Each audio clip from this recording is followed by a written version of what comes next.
Hi Gemini, and welcome to your weekly tarot reading. So I'll pull you one additional guidance card and then I'll shuffle the cards for you. One card for Gemini, please. One card, please. Oh, time for a nap. Okay. Yeah, very straightforward card. It might not be a week of pushing things. Some of you might be very tired if it's time for a nap. Sometimes when it appears for me in my daily cards, I always get it as a message to pull myself back a little bit. Rest, take it easy, allow what wants to happen all around me. What is it we say? Letting things happen without our interference. We get off the wheel, basically, Gemini, and we get to live in joy, which is incredible. Happens when we don't chase things too much. So split the cards. I'm going to shuffle them one more time and then I'll split them one more time. Please give me straightforward messages for Gemini for the week ahead. So got the Death card behind you, the Moon card as the gift, the Magician card is a challenge. So feeling, you've got three majors, big forces at work in your life. The Emperor is showing up in your relationships, the Queen of Wands is under the Moon, and then you've got the Queen of Swords, which is obviously your energy. I did see a King of Swords there as well. King and Queen, two people, same element, wanting the same thing. But I don't really like leaving a reading on a court card. I don't know why. So let me shuffle and split. So the Death card is behind you. This could be some sort of ending. Doesn't always have to be an ending. It is a Scorpio energy, and Scorpio rules transformation, basically. Some sort of change process that's been going on. Sometimes when the Death card shows up, it's again, sometimes a pulling back energy. So we go underground in order to come back forwards, and we come forwards in the aces. The Queen of Wands is very much an energy of coming forward, but I'm not sure how this Death card is showing for some of yous. If some of yous are going through a bereavement, my deep condolences to you. It takes an awful lot more than the Death card to show a bereavement or even an ending, but something is changing, basically.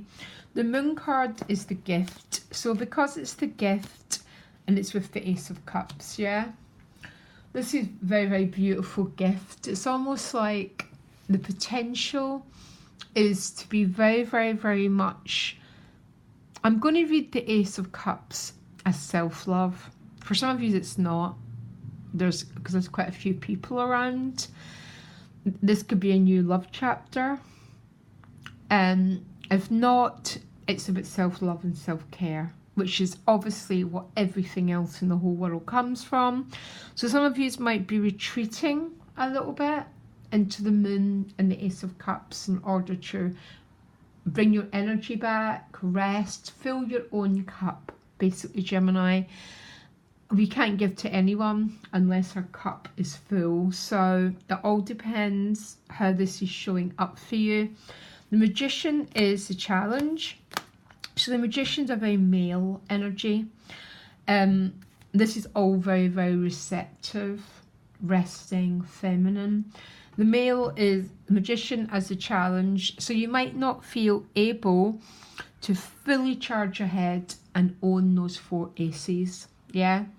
So the four aces are all about taking charge, all these new areas in our life.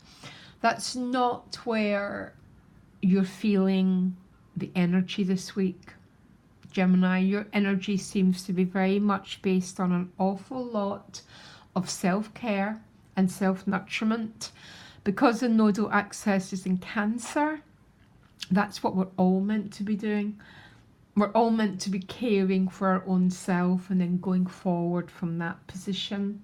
Okay, so it's probably a very straightforward message for some of you, especially if you've been dealing with something, some sort of ending, some sort of change. Okay, now people are showing up for you as the Emperor. So either this is going to operate two ways. Three, could be an Aries.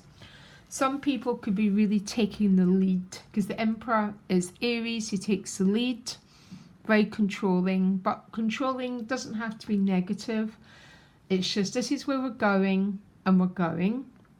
For others of you, the Emperor's a bit of a blocking energy. Not my favourite card when it shows up in a relationship energy. I'd need more cards like the Four of Pentacles, the Nine of Wands. They're all very blocking energies. So let me clarify it.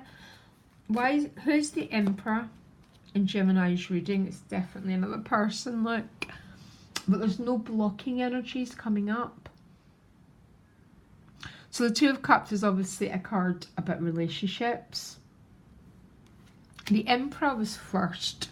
So there might be an energy of someone leading this week. Gemini, basically, because that's what the Emperor does. He's I am and I will. He takes charge of things and he goes forward. Very, very interesting energy here. When this is what's going on at the center of things, is this need to self-nurture, to self-care, to really, really fill your own cup. Be really, really nice, Gemini, if someone was taking the lead in our relationships, wouldn't it? That's sort of what these cards imply. Now the Queen of Wands is underneath this energy. So the Queen of Wands is very much about vitality, feeling alive, feeling very full of energy. So my feeling is, as you self-care, the Queen of Wands will spring forward. Yeah. Just remember, after night time comes the sun, comes the fire energy. So there's obviously an energy to put a message to self-care, self-nurture, to get this wand, this fire going. Okay, because the Queen of Wands is a very, very assertive, very confident, very dynamic queen. She goes for what she wants, by the way.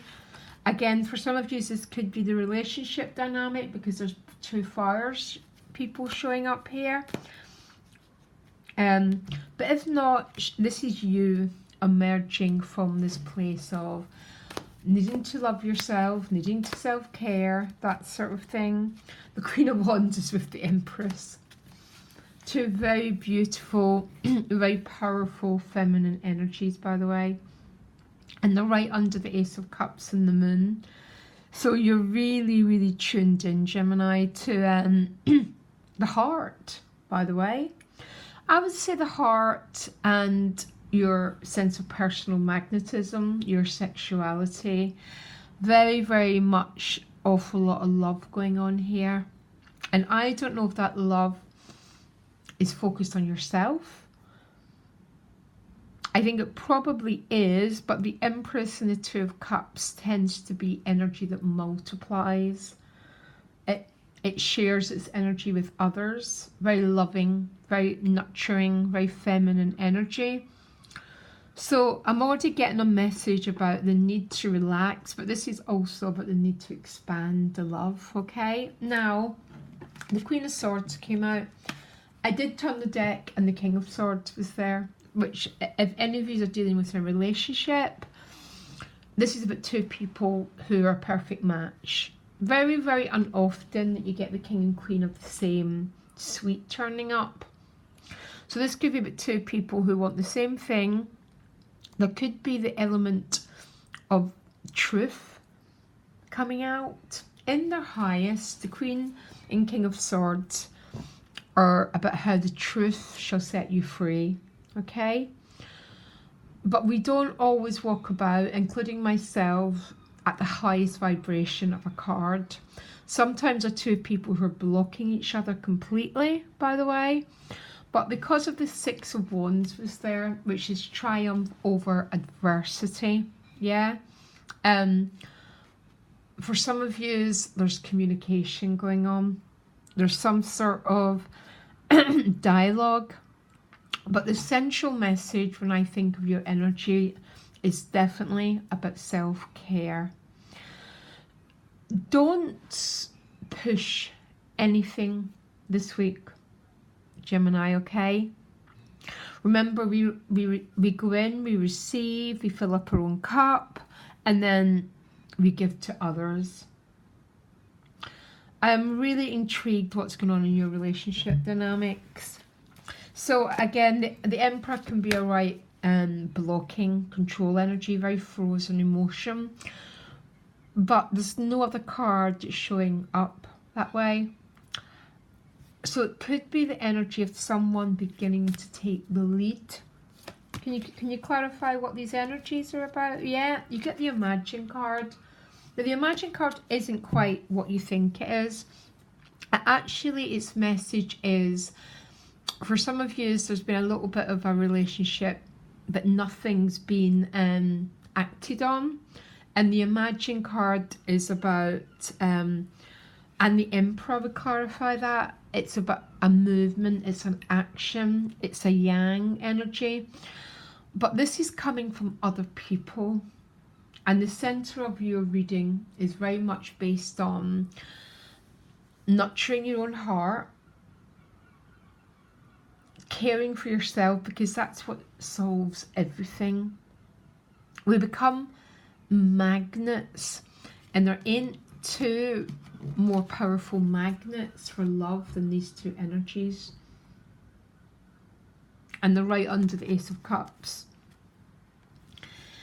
You're a little bit, what's the right word? I want to use the word banging. What is that? I mean, the Queen of Wands is a very powerful energy.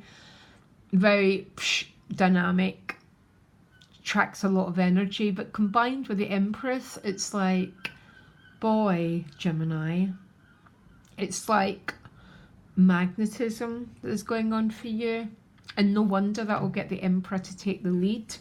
Some of you, if there's any male viewers here, are really dealing with a very, very powerful feminine energy here. And the Emperor and the Empress are the married couple in the deck. So you get the couple showing up twice, the King and Queen of Swords, and the Emperor and the Empress. But the Emperor is coming from other people. And by the additional guidance card, Gemini, your trick is to not push anything. The Queen of Wands and the Empress doesn't push anything. They don't need to, because they have this incredible self-belief that who in their right minds would bypass the Queen of Wands and the Empress? No human being. And that's what I want from you, Gemini. I want this powerful self-belief. Now, no doubt, fill your heart from within, get this energy going, and I tell you what, that Emperor will be moving very, very quickly. Very lovely reading, actually. Readings have been very interesting this week. This week, I've got one of the very outstanding ones, by the way. Virgo got a beautiful one as well. Loads of love, Gemini, and I'll see you next week. Bye.